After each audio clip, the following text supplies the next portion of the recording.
Everybody, Mac here, and what we have today in front of you is something a little different for this channel, and something that I know probably isn't going to get a lot of views, but I wanted to put it out there and share it with you anyway. This is Mattel's Wonder Woman 1984 line of dolls. And yes, I said dolls. And while Mattel can do a lot right, if there's one thing they can do really, really well, it's dolls. I mean, they've perfected the Barbie doll, and that's basically what they have done here. Now, before we get into this, these were pieces that came out in September, I believe. They were on the shelves at Walmart. They even had their own display. And it came out in September because Wonder Woman had originally been pushed back to October, and now it's been pushed back to December, to Christmas Day. And now there's even rumors that it's going to be pushed back again to next year. So we're not going to worry about that. We're just going to keep showing product, keep showing swag until the movie comes out. Now, these were between, I think, like $15 and $30, depending on which one you got. There is an actual Wonder Woman Barbie licensed doll. It's a 2-pack. It's Wonder Woman in her ball gown and Steve. Steve is something that is not in this collection, and I believe that goes for roughly $60 or $80. I can't remember which, but I'm not going to be getting that. I just wanted to focus on these.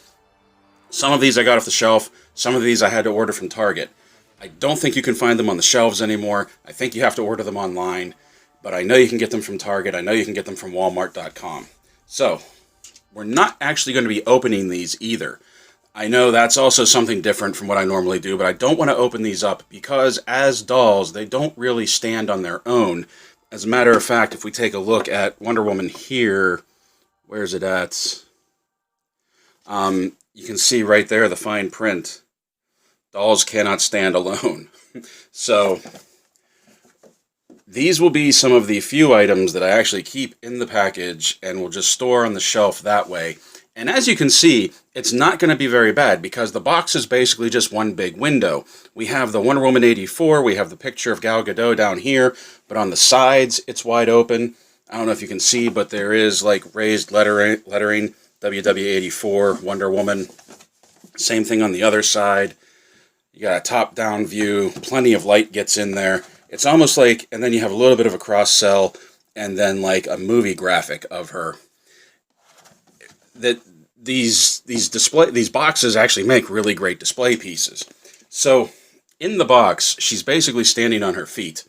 We can still put the tape measure to her and get a rough idea of how tall she stands. And as you can see, she does come in at about the 12-inch mark, probably right at the 12-inch mark if she was out of the packaging, which would make her the same size as that Spin Master figure we took a look at last week. Something else about the packaging, you get that light pastel, you get the moon in the background, and then the pink and the purple pastels for the night sky. Very, very 80s look to it. Now, there were 6 pieces to this. You can see 5 right here. We'll take a look at them each individually. The 6th piece is behind all of these, and we'll take a look at that one too whenever we're done. They're not bad. For the money you'll spend, like I said, they're like... These ones, I think, are like $15, maybe $20 each. These two, I think, were $30 each. And then the last one in back was, I think, $40. But if you just want one of these, or if you know somebody would want one of these, you're not going to be spending a lot of money. You're not going to be breaking the bank. And they're actually really good. And if we bring this forward and take a look, the sculpt on this, I'm not saying it's an exact replica of Gal Gadot, but the sculpt on this is actually really, really good. With that thick mane of hair. The costuming is all fabric costumes. The lasso of truth on the side here is just a coiled up piece of plastic. She can hold it, but it doesn't look like there's any spot to anchor it onto her costume. Even on the back, you can see she's just holding it. And see that pose? That's what I mean. Like, that's totally Barbie doll right there. You have a little bit of a flare with the front of her armor. But other than that, like, the sculpt on it is really good. It looks really, really good. That's... look at that. Static electricity making the thing flare out. Huh. The sculpt on it is really, really good. Now, the other one that we have for her is her ball gown, which we've seen this in the trailer as well, when she's getting out of, I think it's the Lamborghini, or is it just a limo? I can't remember. This one I had to order, and you can see a little bit of packaging damage right there. Some super glue will take care of that. Now, the dress I don't think looks as good as her Amazon armor does, but you can see the sculpt is basically the same, and that same mane of hair. She just doesn't have the tiara up top.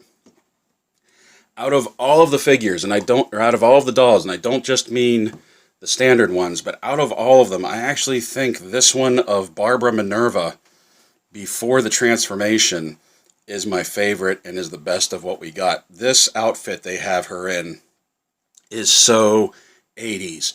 Cheetah print mini skirt, fishnet stockings, knee-high boots up to the thighs almost, the leather jacket, the ripped t-shirt underneath, the heavy eye makeup. This is so 80s. She looked like she could have walked off the set of Miami Vice, especially with that pastel background. And then the two-tone hair, everything about this one. Like, I really love the sculpt of this one. I really love the look of this one. You can see her belt is loose in there. No accessories with her, but I really, really like that one. Now we set these aside, taking a look at the two of Diana. Now the other one that we have of Cheetah is her after the transformation, and this one comes in a bigger box, and I don't know why, other than maybe they just needed an excuse to charge more money for it, because this is a more expensive piece than the other ones. And this is very Mego, that her cheetah body is basically just like a soft suede suit that she's wearing. You can even see where it's cuffed down here at the wrists. You can see, I don't know if you can see on there, but you can see just above the ankles where the suit ends. The stitching in there. They use the same face sculpt, but they do some different paint apps, and I think the paint app on her face for this is really good. I love the golden hair that she has. Once again, on the back, we have an action shot of her, and it is the same, if you take a look here, it is the same movie shot for both versions of Barbara, both versions of Cheetah. Even though they gave us the doll, I don't think they were allowed to use the actual film footage of her as Cheetah, even though at this point we've seen it already. If you saw trailer 2, you've seen Cheetah, you've seen her take it to Diana, and it looks awesome.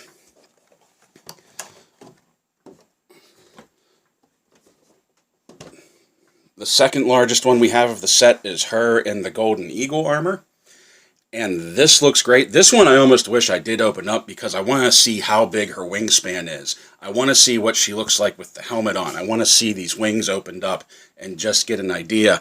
But I don't want to open her because she'll fall over. She won't be able to stand. I know for a fact, even with those wings on, she's not going to be able to stand unless I get a bunch of cradle stands for these figures, for these dolls to set them up. On the back, we have her in full pose with the armor. We have a cross-sell of the other standard figures. We have the video clip of her, the screen grab of her in the armor. It just says wings expand. That looks great. That looks really great. Like, out of all of the ones that I have, this is the one I'm actually tempted to open up to take a look at. Now, something else that this does that is very, very doll-ish, I guess. It kind of reminds me of the old She-Ra action figures. Her armor lights up.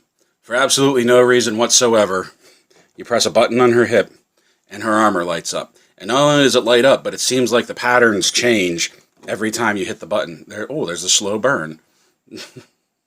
I don't know what that's supposed to represent, if anything like that actually happens in the movie, but it amuses me. I don't know why it does that. I don't know why it has... Look at that thing go. Don't know why it has these different patterns. But I would love to get her out and put the helmet on, see what happens to her hair. Does it all tuck up into the helmet, or can you pull it back? There's a beautiful shot of Gal down there in the armor without the helmet on. That's actually a great picture of her down here. Now we move this one aside, and we bring this one forward, and this one is really cool. Out of all of the ones, this is the one that could this is the one that could stand on its own. because she has this horse, and she has this stand that attaches to the horse. This is young Diana. This is Diana from her training during her Themyscira days. Once again, we got a great image of Gal down here. This is more boxed up, a more traditional display than the standard ones, than the other ones we took a look at. Just WW84 Wonder Woman DC on the sides. Got a full picture of Gal on this side. Whoops. On the back, we have cross-cell again, we have display shots of her, and we have a screen grab of her riding her horse across the shore of Themyscira. And if you take a look over here, let me bring this forward a little bit. If you take a look over here, you can see that with that display stand, you can actually display Diana in different ways on the horse. I really like this shot of her hanging off the side of it. She comes with her bow, she comes with a quiver of arrows. And once again, the sculpt on this, I don't know what the actress's name is that plays young Diana, but the sculpt on this is a really good likeness of the girl, of the actress that plays young Diana in the movies. And I really, really like the look of this one. Even the horse is done up real well with the prints on her hindquarters. Once again, this thick mane of hair. You can't tell me this isn't a takeoff of a Barbie horse. This is another one that I had to order. And you can kind of see that the paint app on my horse's eye isn't perfect, but it'll do. It'll do. Like I said, if Mattel does anything right, it's dolls. So when these came out and I found out Mattel was manufacturing them, I wanted them because, as I've stated, we don't get much Wonder Woman swag. This is very different from anything that I have in my collection, and the fact that there were so few pieces that I could have an entire collection of this really appealed to me, and I wanted to grab this. And as I said, I know there's probably not going to be a lot of views on this video because of the content of it, but I wanted to share it, I wanted to put it out there. I really like these. I think these look really good, and I think they're going to look good on the shelf once I have them up, mixed in with all of my, with the rest of my Wonder Woman collection. So that's what I have for you today. We still have more Wonder Wednesdays coming down the line until this movie finally opens. And we'll have part 2 of 123 Sesame Street coming out. And we'll have more videos getting prepped for Christmas. So until then, play well everyone. Stay safe, stay healthy, and as always, thank you for watching.